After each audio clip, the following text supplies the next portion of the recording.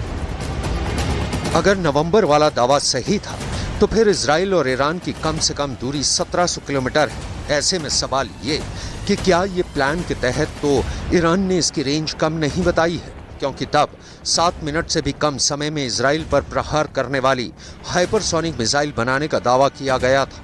और अब जाकर ईरान ने अपनी पहली हाइपरसोनिक मिसाइल की मुंह दिखाई दुनिया से कराई है, लेकिन इसकी रेंज 1400 किलोमीटर ही बताई है। ये कामयाबी ईरान के लिए कितनी बड़ी है, इसकी तस्दीक फतह मिसाइल की पेशकश के मौके पर ईरान के राष्ट्रपति इब्राहिम रईसी की मौजूदगी से भी होती है।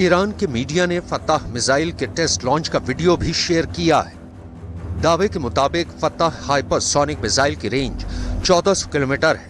इसकी स्पीड करीब 13 से 15 मैक यानी 16,000 किलोमीटर प्रति घंटा से 18,000 किलोमीटर प्रति घंटा है। ईरान का दावा है कि ये मिसाइल दुश्मन के एयर डिफेंस सिस्टम को भेद सकती है, उसे तबाह कर सकती है।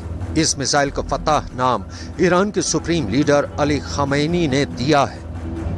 ईरान की सेना और सरकार ने दावा किया है कि इस हाइपरसोनिक मिसाइल के खौफ से अब दुश्मन आंख उठाकर देखने से पहले 1000 बार सोचेगा। दावा तो यहां तक है कि यह मिसाइल दुनिया भर में सबसे उम्दा है। आपके जहन में सवाल उठ रहा होगा कि यह हाइपरसोनिक मिसाइल होती क्या है। तो हाइपरसोनिक मिसाइल वो होती है जिसकी रफ्तार 5 मैक या उससे ज्यादा होती है। इस तरह के मिसाइलों के कामयाब टेस्ट सिर्फ अमेरिका, रूस, चीन और नॉर्थ कोरिया ने ही किए हैं।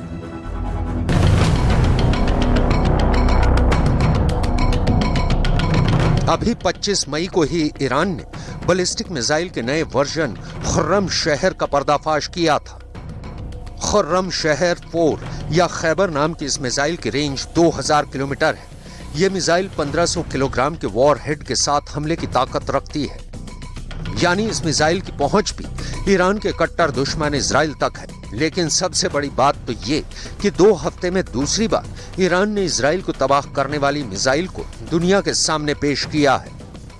बैलिस्टिक मिसाइल के बाद हाइपरसोनिक मिसाइल की नुमाइश से सबसे ज्यादा टेंशन इजराइल को होने वाली है, जिसकी थ्योरियां हमेशा ही ईरान पर चढ़ी रहती हैं। इजराइल किसी भी सूरत में ईरान को परमाणु ताकत से लैस नहीं होने देना चाहता है। इस मकसद को हासिल करने के लिए इजराइल ने ईरान पर कई हमले तक किए हैं। फिलहाल इस मसले पर इजराइल और संयुक्त राष्ट्र की अंतर्राष्ट्रीय परमाणु ऊर्जा एजेंसी यानी IAEA में तनातनी भी चल रही है। ממשיכה לשקר לסוכנות הבינלאומית לאנרגיה אטומית, סבא. הכניעה של סבא ללחץ האיראני היא כתם שחור על התנהלות. אם הסוכנות לאנרגיה אטומית תהפוך לארגון פוליטי, אין שום משמעות לפעילות הפיקוח שלה באיראן, וגם לא תהיה שום משמעות לדוחות שהיא מפיקה על הפעילות הגרעינית של איראן. בכל מקרה, ישראל תחת הנהגתנו אינה עומדת מנגד. אנחנו עומדים על עמדתנו בתקיפות, הן בפומבי והן בחדרים סגורים. यानी इजराइल के प्रधानमंत्री ने ईरान के एटमी प्रोग्राम को लेकर IAEA को भी लपेट लिया है। हालांकि IAEA ने इजराइल के आरोपों को बेबुनियाद बताया है। We are used to this, you know. One day is one side that says one thing, and the other day is another side. We accept this as part of our work. Our work is neutral, is impartial, is technical, and we will always say things as they are. The considerations of what this implies is not up to us, and I will never comment on government's opinions on what we do. What I can tell you is that this is technical work, and what we are saying is technically correct. Israel का ये आरोप बहुत पुराना है कि Iran चोरी छिपे परमाणु बम बना रहा है। ईरान पर आरोप लगते हैं कि वो परमाणु ऊर्जा के नाम पर परमाणु हथियार बना रहा है। आरोप तो यहाँ तक है कि ईरान ने परमाणु बम बनाने की हैसियत तक हासिल कर ली है। ईरान पर ऐसे आरोप सिर्फ इजराइल ही नहीं, अमेरिका भी लगाता आया है। अमेरिका ने तो एक बार फिर से ईरान को किसी भी कीमत पर परमाणु ताकत से लैस नहीं होने देने का दावा किया है। To believe that diplomacy is the best way to verifiably, effectively, and sustainably prevent Iran from getting a nuclear weapon. In parallel, economic pressure and deterrence reinforce our diplomacy. If Iran rejects the path of diplomacy, then, as President Biden has repeatedly made clear, all options are on the table to ensure that Iran does not obtain a nuclear weapon. Iran को America की तरफ से ऐसी चेतावनी पहले भी मिल चुकी है। ऐसे में सवाल ये कि क्या वाकई इजराइल अब ईरान के परमाणु ठिकानों पर सिलसिलेवार हमले करेगा। इजराइल का ईरान के अंदर 3000 ठिकानों पर हमले का प्लान पहले ही सामने आ चुका है। ये सभी ठिकाने ईरान के बेहद अहम मिलिट्री इंफ्रास्ट्रक्चर हैं। इजराइल ने ईरान के सभी परमाणु ठिकानों को तबाह करने का ऐलान किया है। दावे के मुताबिक ईरान पर इजराइल का अटैक कुछ वैसे ही हो सकता है जैसे इजराइल की एयरफोर्स ने इराक और सीरिया के परमाणु ठिकानों पर हमले किए थे। एक रिपोर्ट के मुताबिक इजराइल की एयरफोर्स F-15 ईगल के नए अवतार F-15EX के जरिए ईरान के परमाणु ठिकाने पर हमले का प्लान बना रही है। F-15EX अपग्रेड होने के बाद करीब 13,381 किलोग्राम हथियारों के साथ उड़ान भरेगा। अगर ये दावा सही साबित हुआ तो F-15EX पूरी दुनिया का ऐसा इकलौता लड़ाकू विमान होगा जिसमें सबसे ज्यादा हथियार ले जाने की ताकत होगी। अमेरिका से F-15EX मिलते ही इजराइल इराक के बगदाद और सीरिया के अल कीबर परमाणु ठिकानों की तरह ईरान के न्यूक्लियर सेंटर पर भी अटैक कर सकता है। इतना ही नहीं, ईरान के परमाणु ठिकानों पर हमले के लिए अमेरिका से इजराइल GBU-57 भी चाहता है। लेकिन सवाल ये कि क्या इजराइल की ये डिमांड अमेरिका पूरी कर पाएगा? क्या अमेरिका की एयरफोर्स इजराइल को GBU-57 की सप्लाई करेगी? तो फिलहाल इसका जवाब नहीं है, क्योंकि अभी अमेरिका में इस मैसिव ऑर्डिनेंस पेनिट्रेटर के निर्यात पर पाबंदी है।